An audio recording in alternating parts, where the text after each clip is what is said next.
Welcome to TWitWoW, the best wrestling podcast made for wrestling fans, by wrestling fans, on the web today. I'm John. That's my cohort and commentary, Ashton. It has been a minute since I've said this, but this is our NXT review. It's NXT from October 21st, 2020. On the whole, I'll give the show a thumbs up, just barely, because I think the things that were good on it were really good. There was quite a bit of stuff, though, that really I just checked out of because, it's kind of a personal thing. NXT platforming garbage. As you guys know, that joined us only very recently on our live reactions last week, know who we think is garbage. And then other stuff that, while not garbage or problematic, was still kind of meh. But there were some bright spots on the show that I'll be eager to talk about, and a very, very interesting conclusion to NXT. Partner, how'd you feel about it tonight? Oh, yeah. I mean, really, I would say this was pretty 50-50 for me, maybe even 60-40 on the bad side. There were definitely some highlights that had me smiling and laughing and really loving the show.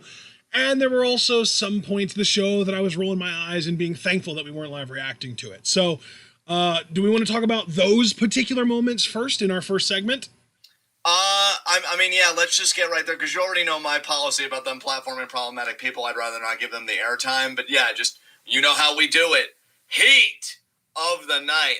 So what are we warming up here, brother? What do you want to talk about? Okay, well, since you did mention them platforming problematic people, just to address who those people are that we will not be covering their segments tonight, I believe Velveteen Dream, Tommaso Ciampa, which they were in the same segment, so it doesn't really matter there.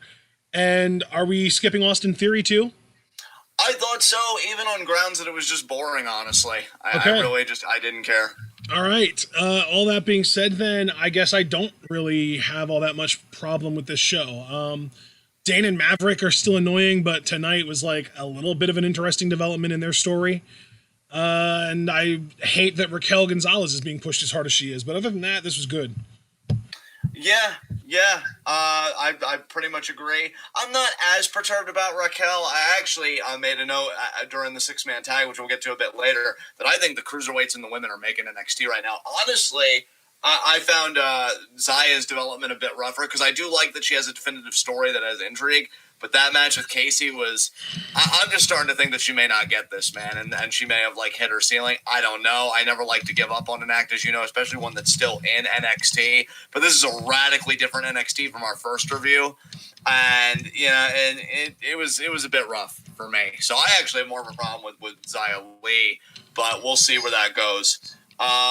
Anything else you want to say before we formally get into our review? Yeah, no, I agree with you. I've been kind of low on Zyali for a while now. She's like, I would imagine they just want to keep her around because she seems to get along so well with the other, Japanese and Chinese women that they do bring in. She helps them to learn English faster and stuff like that. So she's still a useful asset to have around. I think I'm just kind of with you as far as she may have already hit her ceiling as an actual in-ring performer. Yeah, which, if they can get her a compelling character with whatever boa, I think a compelling character really can compensate for average in-ring work, but that we don't know yet. It's really up in the air with her, so I just wanted to kind of address that point. But yeah, I'm ready to get into a more formal review if you are. All right, let's get into it. You do the segue. All right, get into our NXT review, and since we're not platforming problematic fucking people, we can go right into... Well, why don't we just say Kushida won a match against two of those people tonight? Yes, Kushida did win with a bridging German. So it's interesting, though, I will say this, focusing on Kushida, it is interesting that they are kind of associating him more with the heavyweight division, which makes me think that either the North American or, God forbid, even the NXT Championship, at least as far as a title shot goes, could be in his future. So we'll have to see where that goes. All right. Yeah.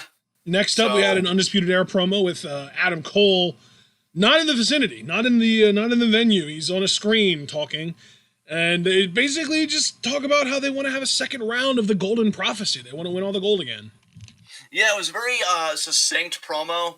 Hyped up the tag title match. Said that Breezango won't be able to hang with them. They are gonna, like you said, begin the second round of the Golden Prophecy. Nothing more than that. Just very straightforward. Yep. Then we get to our first actual match of the night, or well, first match that we're going to talk about of the night. Jessie Kamiah versus Ember Moon.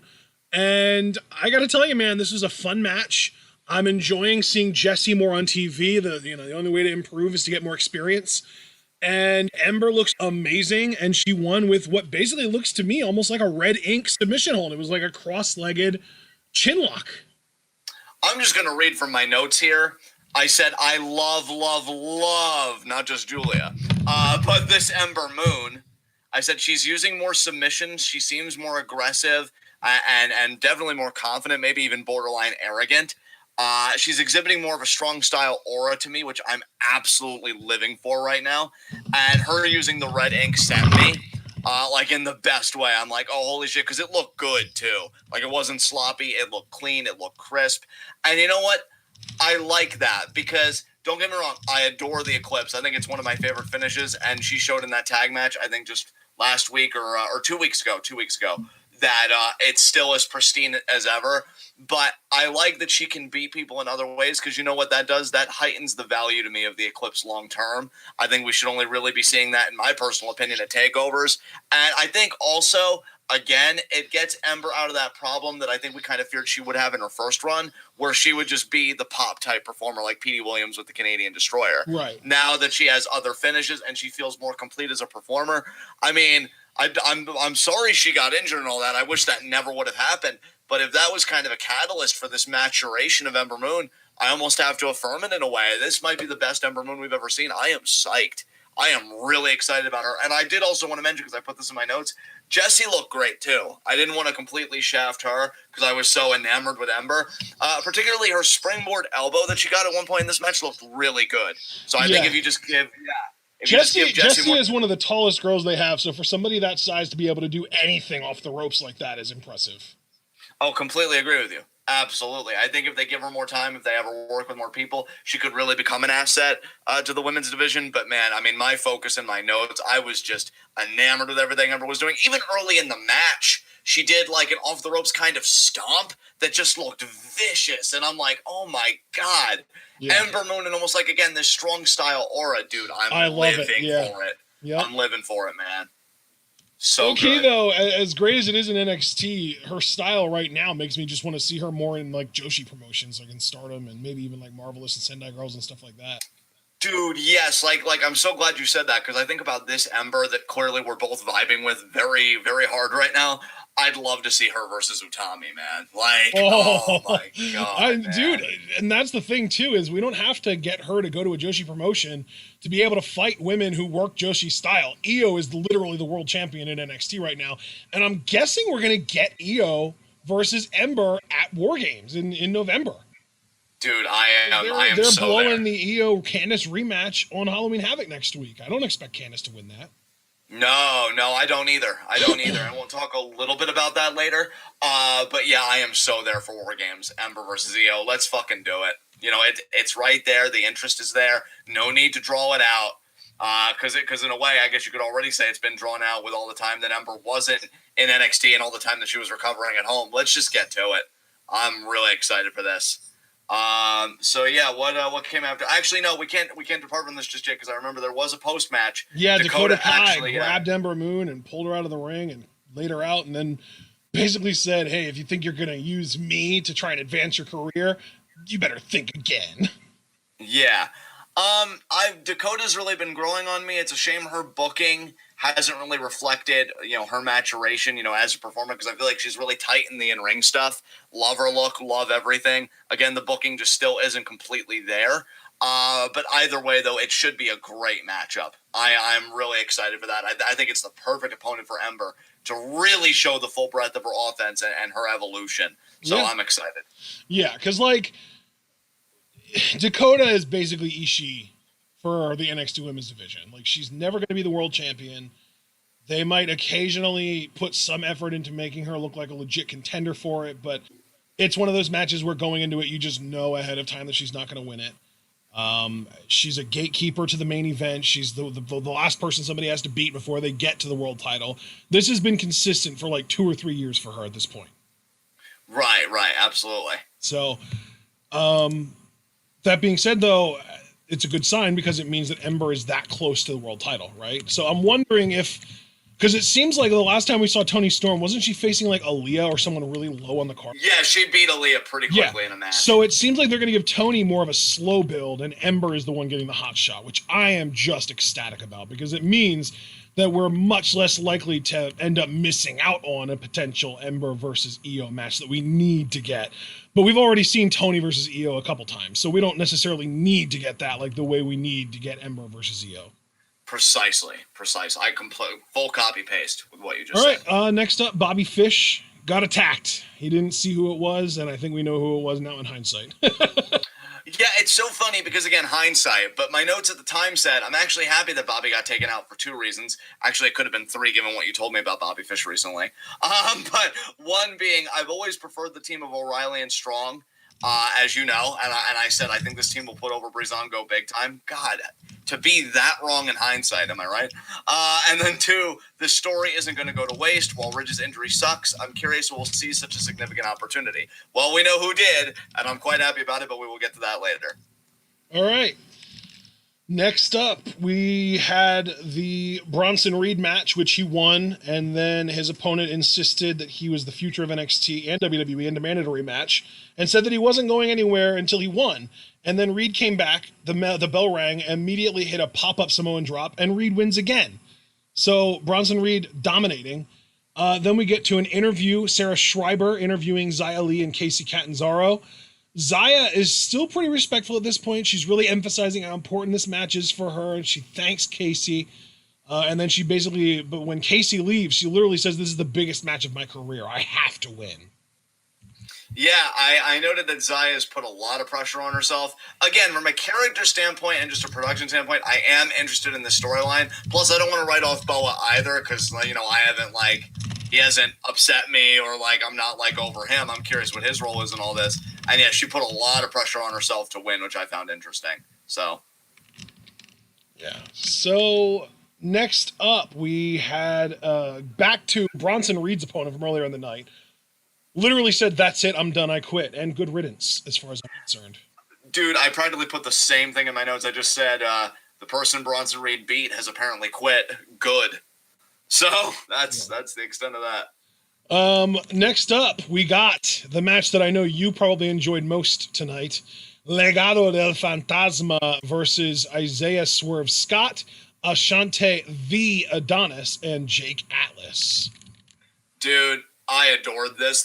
This felt like such a Ruthless Aggression era SmackDown type match to me. And I love that the Cruiserweights are bringing that energy. I think they're one of the cornerstones of this particular era of NXT, where it's just like a lot of it's a slog. They're the jolt. I won't say shock because it's already taken. A jolt to the system. You know, it's a jolt to the senses like, whoa, you know, fucking wrestling is on. Yes. In no chronological order because, you know, when a match is that fast-paced, you can't recount everything. Yeah. Again, I'm just going to quote my notes. I said, I fucking love this match. Such inspired offense between Swerve's corkscrew dive that happened before the first commercial break. I don't know what the fuck that was, but Swerve did it, and my mouth was slightly agape. I'm like, you've got to be fucking kidding me that he pulled that off. Atlas's Spanish fly interception, where it just was kind of the dive onto everybody. I've never seen anything like that. Again, very inspired offense. And also with Jake Atlas, who I'm just going to be honest with everybody. I don't want to catch any heat. Going into this match, I cared about Atlas the least. Atlas is like a solid performer, but I'm just kind of mad. It's kind of very similar to a Sami Zayn thing when he was a babyface. I can acknowledge that what he does very well. I just really don't care beyond that. But his LGB DDT off the announce table was also a great spot. And I want to note, too, that he picked up Escobar by the hair, and he said, you know, I'm going to be the next Cruiserweight champion. And I think he said it in Spanish. So they may be setting up an Atlas Escobar matchup, which, you know what, I'm cool with because I don't want Swerve and Escobar to be done, but I want them to pick up business again Mania weekend. Right. You want them to basically get a little bit of a breather and then come back later. Yeah, so, honestly, dude, looking at this 6-man, I even said to myself, I wouldn't mind if they did Atlas, then Adonis, and then we got back to Swerve. And even if we needed more padding beyond Swerve, because maybe that's not. Yeah, I was going to say, I don't think Adonis is going to get a Cruiserweight title shot. I think he's too low on the card right now for that. I would agree, but my central point being that I do think they should just hold off on another Swerve Escobar encounter because it needs a big stage and preferably one with a. And that's the bigger, beautiful thing about the Cruiserweight division is, like, if you really do want to, like, hold off until Mania season for a really special feud, it's easy to pad out because there are a lot of really good talents. You could bring down to NXT one of the Lucha House Party guys. You could use Brian Kendrick. Kendrick is one of those guys to me where you can use him in literally anything and he'll make it work. You could make him a heel, you could make him a face. He's amazing at being a dickhead, but he's also amazing at garnering sympathy. Like, he can be anything if you want him to be. So you could literally have him be the one to go after Legado del Fantasma to pad it out for a couple months. You know, like, there are plenty of guys that they could use. Hell, you know, I'm sure there are plenty of other guys even just in the 205 Live vicinity. Hell, you could bring Breeze back, have Breeze do it again. Like, he's already challenged for the Cruiserweight title. Like, there's plenty you could do with it until Mania season. Yeah, dude, and I gotta say too, specifically about LDF, like, they're such a fucking tight trio, man. Like, I'm not saying they're on Shield level, but it's almost like Shield adjacent to me. The way that they make it feel like they have a numbers advantage when it's even numbers. Yeah, they thrive in the chaos, man. Yeah. And I gotta give Mendoza and Wild credit specifically. I mean, because Escobar, the drip. But just to focus on the other guys for just a moment when I regain myself. Their double team finish, which I described as like an Enziguri, maybe it'd be more appropriate as a Gamengiri leg sweep double team. It's an evolved form of the AOP finish, and I love it. It's an upgrade in every way. They get the win, and I love that too because, again, you have these babies, especially Jake Atlas, who was really fired up and Swerve, that just will not leave these guys the fuck alone. And they still managed to scurry on by. But you know what, though? It's not annoying because they're that good and you can buy it. And I swear, if they do this story the way that I want them to, with Swerve ultimately winning the Cruiserweight title at the Mania Weekend TakeOver, it's going to be such an amazing payoff. I think this is one of my favorite stories going on in all of WWE, honestly. I am invested in everything Swerve and Escobar do. It's like a chess matchup. And again, this point goes to Escobar. Swerve's got to get back on the board somehow in this rivalry. I don't know how he's going to do it. And again, I don't really think it's so much about him now because Jake Atlas very clearly has designs of his own. But I'm just enjoying the ride, man. Kudos to the Cruiserweights. They're really maximizing this NXT space that they've got here. It's wonderful. Yeah, they're really, really talented. I'm not the biggest fan of Joaquin Wilde, but even he has become somebody that I don't dislike watching at this point to me. Agreed. I've always at least liked Raul Mendoza, and it's been upgraded to full-blown love. And yeah, I mean, let's be real. Santos Escobar is the king of the universe right now. He can fucking get it. Yeah. God damn. That said, though, the one big highlight in this match that I really stood out to me that I just wanted to talk about that I don't think has been mentioned, there was this amazing moment where Jake Atlas pulled off some like Rey Fenix type shit on the ropes that blew my absolute mind. He was like, I think he was standing on the top rope and somebody went to sweep his leg and he jumped and he literally landed right back on the top rope. And then he did one of those like arm drag head scissors double teams to two guys. It was incredible. Yeah, Jake freaking even though his team didn't win, his offense, and again, I want to reiterate, going into this match, he was the guy that I cared the least about. But his offense was so fire, if they wanted to dovetail that into him being the next challenger for Escobar, I totally get it. Because, man, again, the Spanish Fly interception, the LGBT DDT off the announce table, which he did to Escobar, and then what you said happened earlier there with the jump and the whole fucking taking the two guys out. The balance. Yeah, he really was like, this is my match to be the MVP. And yeah, when you can do that in the same match as fucking Swerve, who we have gone on record multiple times as saying nobody in professional wrestling moves like he does, that's impressive. That's it. And I love, too, just to give him some love. I want to give everybody some love in this match because I just fucking adored it. To see Adonis get this kind of spotlight is really cool, too. It's nice to see NXT get behind somebody new and definitely be, worthy of that push so far. So I'm here for all of it, man. Great shit. Yeah. All right. Next up, we had a Gargano house segment. We got a spinning wheel thing. They're basically practicing, I believe, for next week when they get an actual spinning wheel. Gargano spun it and got buried alive. And then Candace spun it, and she got like a Halloween street fight or a trick or treat street fight or something, like trick or street fight, I think it might have been. Yeah. And Johnny was all pissed, and he was like, "Why does this wheel want me dead?" And Candace was all confident, like, "I'm undefeated in street fights." Yeah, like, honestly, and I may get some flack for this, I like this, and I think this kind of illuminated to me that I can tolerate heel Garganos. I can even enjoy them. But it's gotta be in bite-sized moments like this. Yeah. When you give them extended promo time or you just give them multiple segments, it's a drain very quickly. But this is all we got of them tonight, and it was great. I laughed. Johnny being, like, apoplectic at a freaking wheel, like, I don't know. It tickled my funny bone, so to speak. Yeah, no complaints. I still am not really enthused about them getting rematches for title matches that they very clearly lost. Johnny more so than Candace. There was a smidge of controversy there.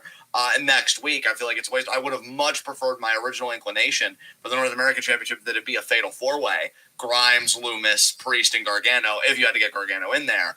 But it is what it is, and I think they made the most of this segment, so I had a good time with it. Yeah. This, again, I agree with you completely. This was good because it was a small dose, and it was, like, more comedy-based than them being all, like, serious and, like, "Oh, I'm gonna beat you up, y'all," and, like, that kind of stuff. That's always cringe to me. But then we get to even more cringe, because Killian Dane and Drake Maverick have a match against Everrise, and Everrise tried healing it up in this match, which I almost might be more cringy than the team of Killian Dane and Drake Maverick. Yeah, you know what I said? Like, I even tried to be nice to this as best as I could be. Like, I understand what the story is, and I think they're telling it well enough for their audience that, you know, isn't, you know, as involved with it, you know, like we podcast, we do the whole thing, you know, as we are. It's just not for me. Like, I've seen great, like, not even frenemy, but just strange bedfellow storylines that maybe they become friends or maybe they always stay enemies. We've been watching collectively for so many years. We've seen stories like this that are better than this. This just isn't hitting for me personally. I agree with you. Everrise trying to heal it up. It did kind of make me joke. I'm like, wow, you know, what the hell? Maverick unloading with the chair was fine. Interesting that Dane liked it. I wonder if this would be more of a nuanced character beat for Maverick, if he is going to become more of a violent competitor or whatever. But again, like, I just really don't care. And the music and him trying to dance, like, to me, it's so try hard. You know, it doesn't feel natural. It feels like, oh, see how goofy I am and see how serious he is? How are we ever going to make this work? But we're making progress. And it's like, pass? I don't know. I feel like I've just been spoiled on Japanese wrestling because we see comedy done so much better in that vein, whether it's Yano. I even feel like some people in Stardom, like fucking Natsu Sumire, is fucking hilarious, right? And it doesn't feel contrived to me. It feels like a natural extension of who they are. And hell, even Death Yama-san. Death Yama-san, definitely. Like even her as Gokigen Death. Gokigen Death, thank you. I was going to say Gigori. Gokigen Death. You know, it has its moment. Like, I don't like it, as you know, but even that Death, I think, has a natural charm that I'm like, I may not like it, but it's not like a visceral, like, oh, Ashton, I don't want to talk about this at all. Like, no, I can ride with it. I can ride with it. This annoys me, and it's going to annoy me until they possibly win the tag titles, which, given who the new champions are, I just want to get out there kind of preemptively that Dane and Maverick being the next tag team champions just shot way the fuck up in my mind. Mm-hmm.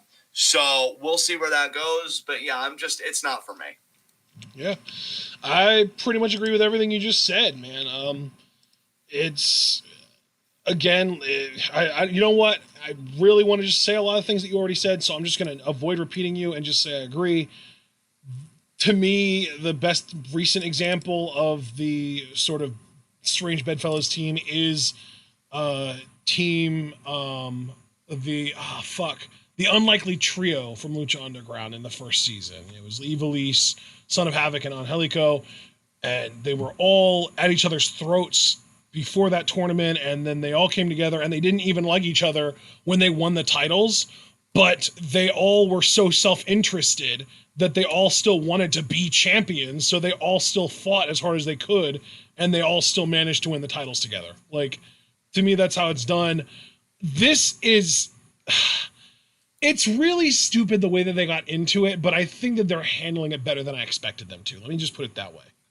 I would completely agree with you on that. Like you, I'm just going to say that I agree because I think you nailed it. So well. now I think we can move on. And I will say I do like the way that Dane was like really encouraging Maverick after the match with the chair and like, oh, that's the best thing you've ever done. That was so cool. That was awesome. It almost makes me wonder if Drake is going to be like the weirdo that can't read social cues here and is going to be like, oh, well, if he likes it when I use the chair, then wait until our next match when I use the chair as soon as the bell rings. And he's going to get them disqualified and it's going to start to piss Dane off. And he's going to have to, like, quote unquote, correct Maverick again by beating the shit out of him again. Yeah, that could be, man. I actually didn't even think about that. That's a really good point. Yeah. So next up, we had another attack backstage. Roderick Strong got attacked backstage. Somebody's targeting the Undisputed Era. Then we go to a commercial. When we get back, we have William Regal talking to the tag champs, Breezango, Team 1-2, and Kyle O'Reilly. And O'Reilly literally forfeits the Undisputed Era title shot over to Team 1-2. So this sets up the main event, which ends up now being Breezango versus Team 1-2. Yes. Really nothing to say here. It was just a transitory segment, and we can move on. All right, then we get our women's match, Zyali versus Kacy Catanzaro. Kacy actually won this, I believe, with a tight O'Connor roll. It was a tight victory roll, I thought. Was it a victory roll? It might have been, man. It might have been. But then Zaya attacked her afterwards. So then Kaden Carter comes out to try to defend Kacy. Zaya attacks her too. And then Raquel Gonzalez shows up and literally beats down all three of them. I thought this was really stupid. It's like she's literally only out here to remind us that she has a match with Rhea Ripley next week. And not only do I not want to see that, but now all of a sudden you've attacked a heel and two faces and you've completely derailed the heel turn that was just happening. See, and that was my problem, dude. It's less to do with anything specific or individuated with Raquel Gonzalez, and it's more like this should have been the wide berth for Zyali to complete the heel turn, which is what I feel like the match, because it was a relatively quick match, was meant to do, was just facilitate the heel turn being completed. I didn't like that wasn't the case. I didn't like that we didn't get another Boa sighting with whatever the letter was or whatever. I don't like that we didn't get any immediate follow-up of that because Zaya, only prior to this, put a lot of pressure on herself to win. She put so much pressure on herself to win, and then she lost. And then she turned heel, and then we were all derailed by all that stuff that had just went down, just got completely thrown off the rails because Raquel came out and destroyed everyone.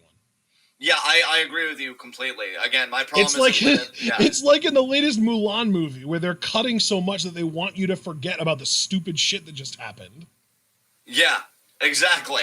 Because again, my problem isn't to do with Raquel personally, but I agree with your criticisms generally that like this derailed what Zyali had going on. We didn't get a wide enough berth for the fallout, which we should have been able to experience again, given all the pressure that we saw her put on herself. Right. We should have seen that whole gamut of emotions play out. And Raquel's just like, nope, I got a match to promote. I'm going to lay all you guys out. You're just going to be fodder for my storyline, which that's very disrespectful to at least two promising talents and one who hopefully can have at least an interesting character to compensate for the average in-ring work. Well, and dude, here's my thing too. Another reason I think I almost have like, I almost called him green again, Riddick Moss syndrome with Raquel. Because we held a grudge with Riddick Moss because he injured Kenta. Well, Raquel injured Karen Q.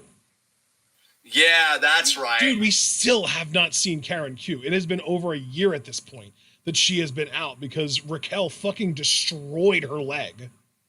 Oh, yeah, that's right. Fucking hell. Yeah, so, and here's the thing, too, though. I'm wondering if WWE might even use that in storyline, because if Karen is about ready to come back, she's tag partners with Xia Li. Xia Li just got attacked by the woman that destroyed her knee. If Karen Q's about to come back, we might get her on Wednesday at Halloween Havoc, costing Raquel the match against Rhea. That might be their way of having Rhea win without making Raquel look weak. See, and I like your thought process abstractly, but I feel like doesn't that kind of really muddy the waters chaotically? Because you had Xia who just turned heel, Raquel, who's supposed to be a heel, Rhea, who's supposed to be a babyface at present, because I don't think there's been anything signaling a turn, and then Karen Q, who has every right to fuck with Raquel, would go and cause her that, which would be a babyface action, but she's tag team partners with somebody that just turned heel. Do you see how all these signals seem to kind of be crisscrossed? And like, yeah, you know what, dude, I agree with you, and if it was up to me, I wouldn't have set anything up like that, but I also, it's NXT, and they like to kind of fuck around with alignment sometimes. I wouldn't be surprised if Karen Q came out, got her revenge on Raquel, and then Zaya came out, and they double teamed both Raquel and Rhea, and they did like, double beatdown on Raquel and Rhea, and then I don't even know, we might even end up with a tag team match between those teams, and that would then lead eventually to the two bigger women, Raquel and Rhea, winning the match, but then immediately again turning on each other with Raquel going back after Rhea. Yeah. It could just be their way of re-debuting Karen Q because it's been so long. Dude, she hasn't been around since July of 2019. Jesus Christ, dude. That's a lot of time to miss, man. That's a lot of time to miss. We'll see what happens, I guess. But what came after this? After this, we had Mackenzie Mitchell interviewing Cameron Grimes, and high-key, this was, I think, one of my 3 favorite moments of this entire show. This promo was chef's kiss, absolute gold. He's facing Dexter Lumis next week, and when Mackenzie specifies, oh, you're facing Dexter next week in a Haunted House of Terror match, Cameron's reaction and his entire promo delivery from that point on killed me. Oh, dude, he's fucking great. I think, what did I say in my notes about that? I just said, Cameron's such a great promo. When he heard that it was going to be like on House of Terror match, he's like, well, where'd you hear that from? Mr. Regal confirmed it. Are you sure? Because that accent's so thick, you might get some stuff wrong. Like, I love that he blamed it on Regal's accent, not like conveying the proper information, and that like she heard it wrong. Also love too that Lumis was peeping in on the entire promo. That was great. Yes! Him peeping in from the window, and Cameron didn't even notice. Cameron was completely clueless. He was oblivious the whole time. Yeah, dude, like, I know you and I have been watching a lot of the Halloween movies lately. That had some Michael Myers vibes to me. Him just staring at people just doing their own thing. Yeah. And then Loomis being all like the shape and just being like, I'm going to get you. Just biding my time. This delivered that reminded me of Milton from The Office Space. I am putting this place to the ground. Yeah, exactly. And I'm gonna beat Cameron Grimes. I'm gonna beat Dexter Lumis McKenzie, and I'm gonna go straight to the moon. Like, dude, he was so shook. It was amazing, and I love the way too that he was just like scared. I'm not scared of Dexter Lumis. I've beaten Dexter Lumis multiple times. Even I'm gonna beat him again next week, and then I'm gonna be heading to the moon. Yeah, I have a line in my notes that I never thought I would say. I pretty much said that Grimes conveyed intimidation charismatically. Yeah. And, like, that's amazing. Absolutely amazing. Dominic Adams just showed up in chat, or he's been around for a little while, actually, I just saw. And he said Cameron's going to die next Wednesday. All you guys are like, man, fuck Cameron Grimes. Cameron's going to die next Wednesday. First of all, no. Second of all, get money ready for Dexter because he's going to need an Uber. Face! That needs to be a thing. Cameron needs to pick up on the fact that got over so quickly, at least with us. Yeah. All right, brother. Next time he has a new opponent that he wants to cut a promo on, he needs to bring money into the ring. Just bring like, I don't know, like $4 or $5 bills, $20, but make it more than one bill. And, bring it to the ring with him and says, when I get done with you, you're going to need this, and I'm going to need to call you the Uber. Exactly. I love him so much. Yeah, he's amazing. Then we got an Io Shirai hype video, and this was really, really well done as well. And it was pretty much just her saying over and over again, I beat Candice. Dude, this was perfection. Io is so good. You're pretty much describing Io Shirai in one word. Perfection. That is fair. That is absolutely fair, and she's definitely earned that. And I know if Paul was here, he'd be agreeing with me wholeheartedly. Oh, absolutely. With his whole heart and his whole face. Are you kidding me? But yeah, Io is magnificent as NXT Women's Champion. I love the confidence in her delivery, and what I love too. And I don't know if it's because of like the accent coming from Japan and everything. There's always like an underlying menace to Io's confidence. Like the way she says like I beat Candice. It's like she just knows. It's like she's this unstoppable force. Field goal. Down the wrong windpipe. I pulled an Ashton there. God. I know, right? But no, it really works for me, man. She's really in her stride right now, and it's just fucking awesome. Absolutely awesome. She's wonderful. And, yeah, after that, we got a live... We got my favorite segment of the goddamn night. You know what, man? If you're that enthused, you need to go first on this. Break it down for us and give your thoughts on it, brother. Take it. Dude, when did Timothy Thatcher grow a charisma? This was amazing. Yeah, it was really good. We get a live edition of Thatcher's Thatch Can. And it starts with him basically just showing how to convert your opponent trying to pick your leg into a cravat. And I think he even called it a cravat too. So weird pronunciation. And then he showed how to convert an opponent going for your leg pick into a hammerlock. And the first one, he was really methodical. He really showed like the step-by-step, like you put your arm here, you put the pressure here, you put your chest down. And he was like step-by-step showing you how to lock in this cravat.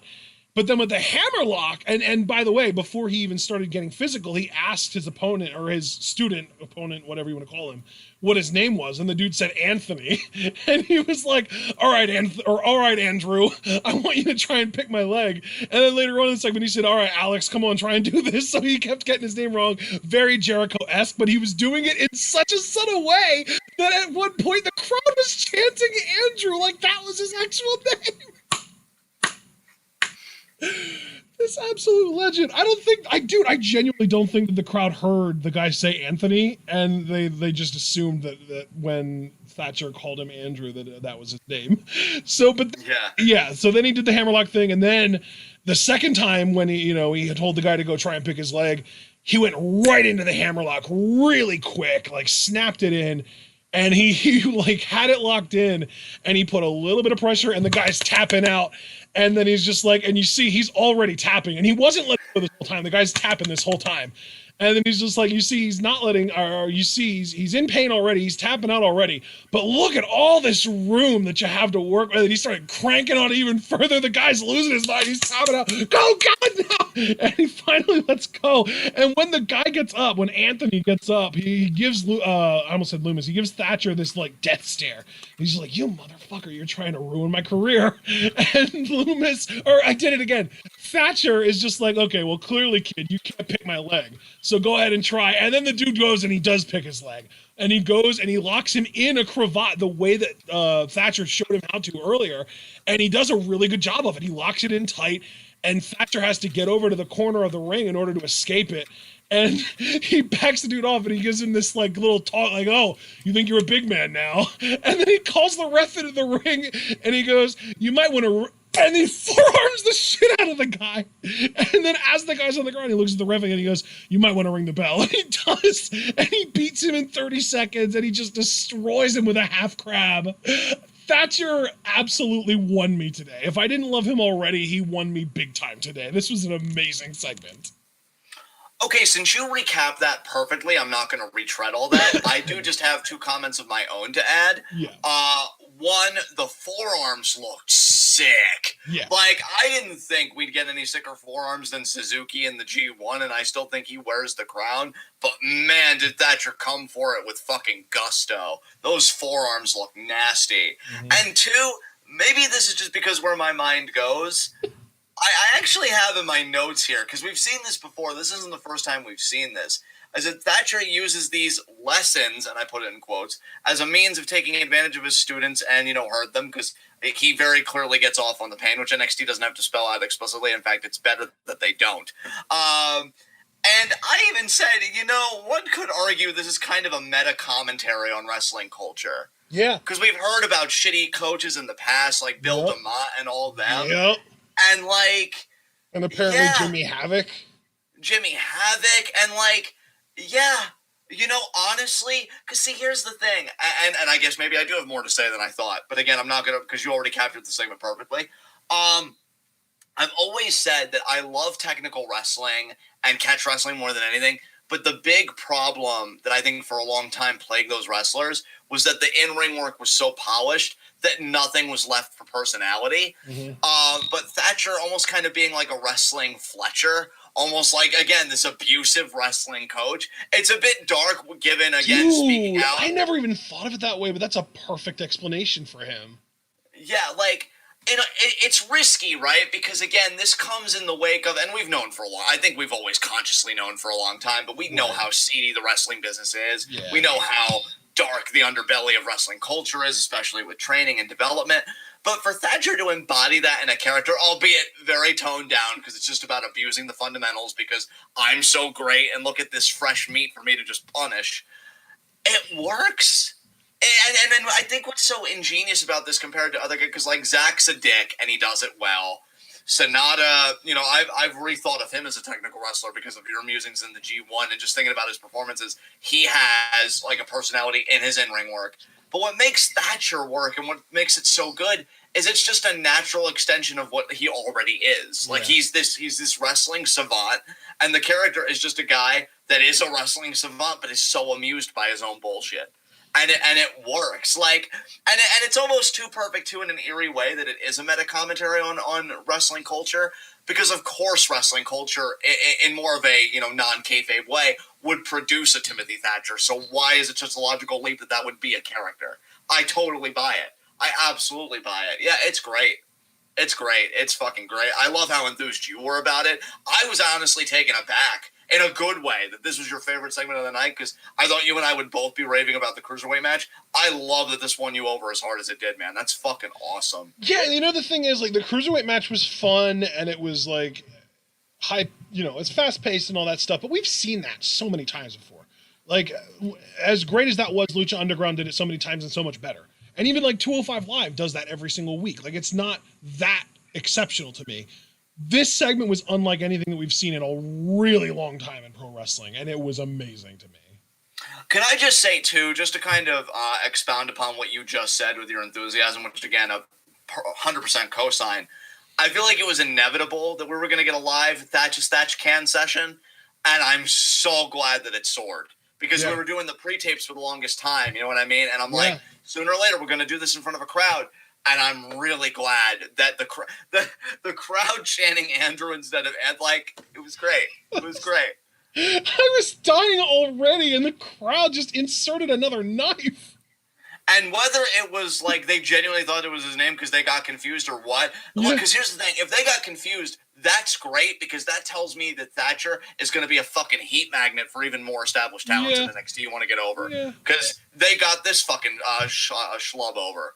And if it was just them kind of trolling and going along with Thatcher, then that's still a win because long-term, I could see Thatcher becoming a babyface. In today's wrestling culture, Thatcher could be a babyface with this gimmick. I almost hate to say it, but absolutely, that's totally on the table. For sure. That's totally on the table. Yeah, this is perfect. This is great. Yeah. This was just so good. Really, I think, I don't know what I liked more about this. The actual, like, personality that we got from Thatcher, which I genuinely didn't know he had in him, or the just the shoot wrestling, like, education. This was so good. It was so well done. And I love, too, that, and this is, like, a big deal to me, because how often, dude, am I talking about, that submission doesn't actually look like it hurts, or, they have this locked in wrong or whatever. Thatcher's out here educating people. Yes, absolutely. Dude, so good. Dude, I'm actually so happy you said that. I hate to keep, like, droning on about this segment because I don't know what else we could say, but I am really happy that you said that because I'm even thinking, man, like, I wanted to know from anybody, obviously I don't want to waste any more time, but does Thatcher actually operate his own wrestling school? Because, like, if he doesn't, he absolutely knows what he's going to do when his in-ring career is over. Because I'm watching him do this stuff, and I'm like, you could genuinely put this on YouTube, and if you took out the kayfabe stuff and kept it purely on the fundamentals, this would be a wildly popular YouTube. With everybody making YouTube channels today, that should be Thatcher's YouTube channel. Just do this, but play it completely straight. Yeah. I guarantee you, they'd eat this shit up, man. Like, it's so good. The presentation's so clean. If he doesn't run his own school, Shayna was actually doing something like this at one point on like a YouTube channel or a Twitter or something like that. Yeah, I wish more people would do it, because I know there are some, like, catch wrestling YouTube channels. We need more of that, because I'm just such a fan of the art. And Thatcher doing it, oh my God, you and I both, I think, would watch those videos just to see him and just to see him do what he does so impeccably. But yeah, if he doesn't run his own school, he should. And, like, that's very easily his retirement plan, if it isn't already in place. Amazing. So yeah, that was my last comment. If you have anything else you want to say, no, I'm ready to move on. Let's move on, and we've get to our actual main event, Breezango versus Team 1-2. Yeah, I mean, not really much for me to say here. A solid back-and-forth matchup. I'll be honest, when I saw that Team 1-2 was in this match, at first I groaned, because, like, I like Lorcan, but you know for a long time I've been mad on Danny Burch. But then I'm thinking to myself, well, if it's the main event, like, I'm not saying NXT actively dislikes Team 1-2, but they've got to do something, right? And sure enough, they do. Mm-hmm. Fucking a shit. Like a masked man appears, almost like a shield over his face, pushes Fandango off the top rope. He goes out to the floor. Breeze is freaking out. All of a sudden, Burch hits a low blow. Him and Lorcan hit the elevated DDT double team finish. They're the tag team champions. And again, like, I have a mixed reaction, because I wanted Breezango to have a better run, but if we're all honest with ourselves, even though they did have a great story, they are your quintessential baby faces. They never get a long run, traditionally, like, ever. Yep. And really, I try to look at the positive. The big one we'll get to in just a few moments, but I really was happy that Lorcan finally won an NXT championship, because that dude has been fucking grinding. He's consistent and totally dependable. Like, yeah, because even the Ridge Holland thing, that wasn't his fault. You know, I don't think you can put that on Lorcan. No. That was just a freak thing. So he's just been so good for so long. It's nice to see him get that nod. And Burch, it's whatever, you know, it comes with the territory.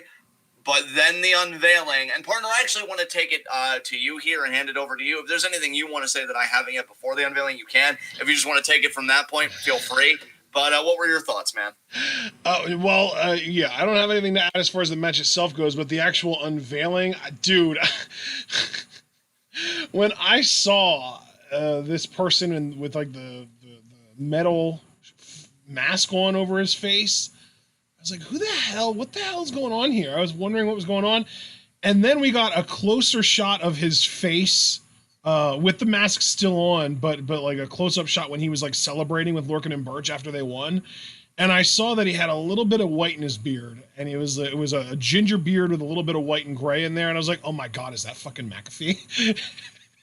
And as soon as he took the hood down, he still had the mask on, but I don't need to see the face to recognize the head. And as soon as the hood was down, I was like, oh my God, it is. You can even look in the Discord. I was freaking out.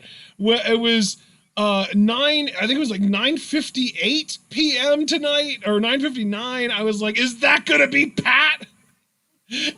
I said, is that fucking McAfee? Holy shit, it is! Pat McAfee is back, and he just helped Team 1-2 win the NXT tag title. I was losing my mind. And then I even mentioned he probably took out Strong and Fish earlier, too. Holy shit. McAfee is back, and he is trying to take out the Undisputed Era, and he has enlisted the help of Team 1-2. You know, okay, I'm going to put it like this.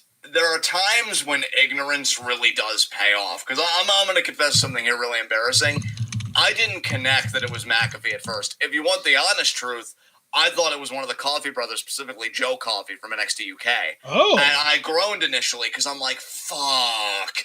We're really going to get more NXT UK influence in NXT. Because, like, I don't care for NXT UK at all. But then when I'm like, no, John, you dunce. It's fucking Pat McAfee. I went from to oh. Yeah. Okay. So it pays to be ignorant sometimes because you get a bigger pop than probably what you would have had initially anyway. And I'm like, oh God, not only is that such a relief, that's genuinely amazing. Because Pat McAfee really showed out in his NXT debut at the TakeOver against Cole, and I think we all wanted to see more of him. And this is a natural continuation of that. Which really, I feel like all roads would have led to McAfee anyway, because, yeah, he's teaming up with Team 1-2, but he probably would have had Ridge as a heavy if Ridge didn't get injured. Yeah. So it is still unfortunate for Ridge in the end, because even though this would have involved McAfee regardless, it would have been nice if he was kind of the muscle in McAfee's operation. Yeah. But you know what, though, again, looking at the positive, this happens in wrestling all the time, and for all the years that you and I have been watching it, we've seen it over and over and over. And I'm focusing specifically on Lorcan because, again, I don't care for Birch. This is a huge opportunity for Lorcan to be involved in a storyline like this. Yeah. So I'm really happy for him. And I'm just trying to, find the silver lining, old school TWitWoW style. And McAfee being back in the mix is a heartened addition to NXT, which has been such a slog recently. Whenever McAfee's on, my ears prick up and my eyes are tuned in. Yeah, and, dude, this is I fantastic. really want Adam Cole to cut an internet promo calling Pat McAfee a gigantic piece of shit. Yes. Yes. Just the thought. Cole's just watching this. He kind of laughs to himself. So you're the one that took us out. Fuck you, Pat. Yes. So we're going to go with the size thing now. Yeah, I'm excited for this. This is going to be a lot of fun. It is. I don't know. The thing is, though, I'm wondering, is this going to lead to like a War Games match? Like, is Pat going to have to get a fourth? Because obviously it would have been Ridge, or at least we're assuming it would have been Ridge. So is he going to have to get a fourth now? We're going to do 4-on-4 UE versus McAfee, two guys, the Team 1-2 and a fourth? Maybe. We'll have to see where that goes. I can't really speculate on that as yet. I mean, I think it's a natural idea. I think it's a natural progression of the storyline, which has very quickly gotten personal, with Undisputed Era being taken out. So I think it's an educated assumption to make. But we'll just have to wait and see. But yeah, I am all about this. Yeah. And that was the end of NXT. God, that was such a painless review because we skipped over all the garbage and even the stuff we were mailing. We didn't stick on too long. So our final segment, high spots and low shots. And I'm just going to say, starting off, my low shot is Breezango because they lost the most tonight. Just seemed a very straightforward low shot. Definitely, yeah. Did you want to just co-sign or did you have I your own actually low do shot? have a low shot of my own, but I completely agree with you. Okay, who's your low shot? My low shot's Zyali. Yes. Because she literally put more pressure on herself than she's ever had. She said that I have to win this match. It's must win. And she proceeded to lose. And then she turned heel, and then her heel turn got overshadowed immediately. So really, really bad night for Zyali. Yeah, again, much like you with mine, I completely agree with yours. My high spot, I followed more my heart than the logical progression. I went with Ember Moon. She's back, and she's better than she's ever been. I love it. I am so ready for her versus Io, and I think seeing her, as cheesy as it sounds, just really illuminated to me how much I missed her. And that ring is her home. She's right where she belongs, and it's great to have her back. So Ember Moon's my high spot. So my high spot is Timothy Thatcher. Perfect. Segment was the highlight of the night. And also, dude, Sean Carpenter just pointed something amazing out to me in the Discord. Are you ready for this? Yeah. You referred to Thatcher as a wrestling equivalent to Fletcher from the movie Whiplash, right? Correct. What was the name of the kid that Fletcher was terrorizing in that movie? Oh, God. It was Andrew. Yup.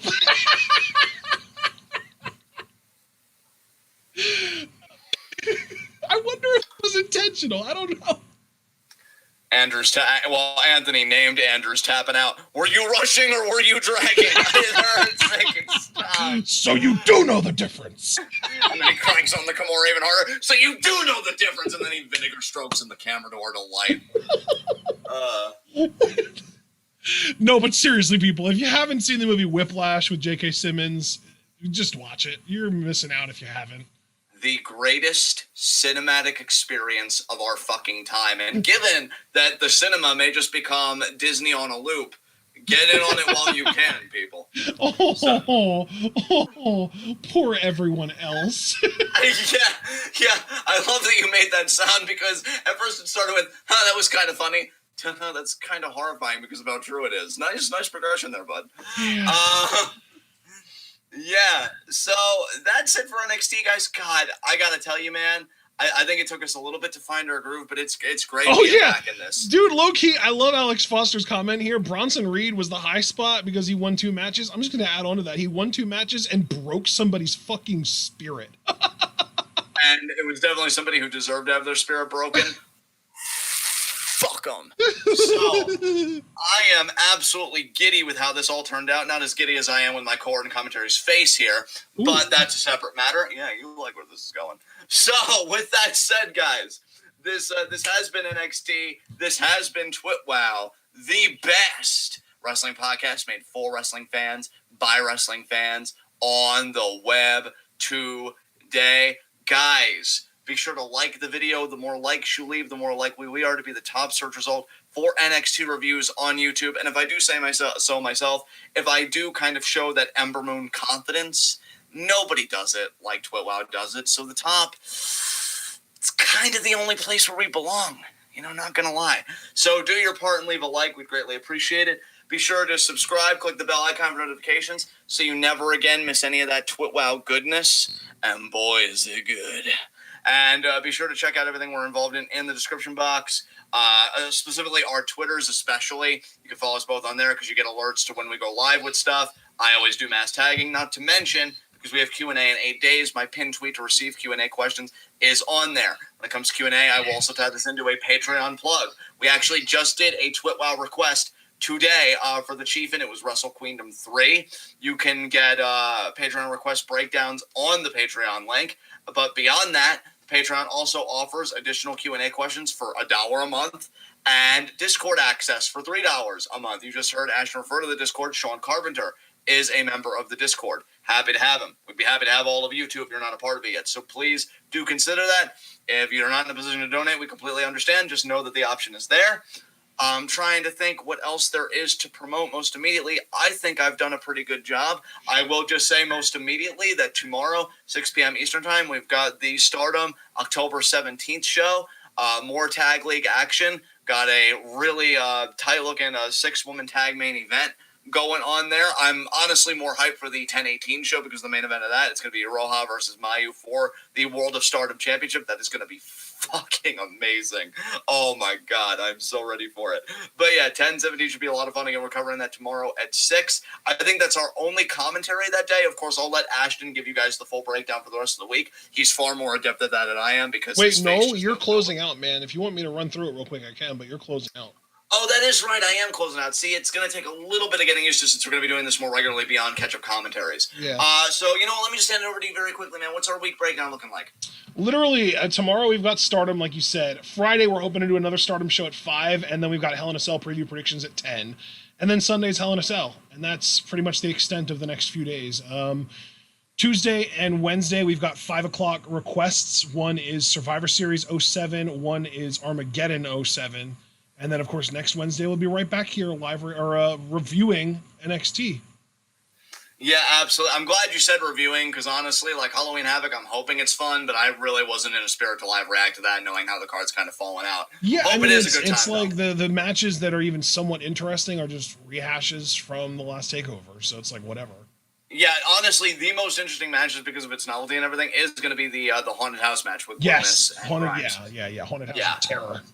So, yeah, that's it, guys. That's what we break down. Do you see, let's all clap for Ash here. That was amazing. That was such a succinct breakdown. You're so good at this.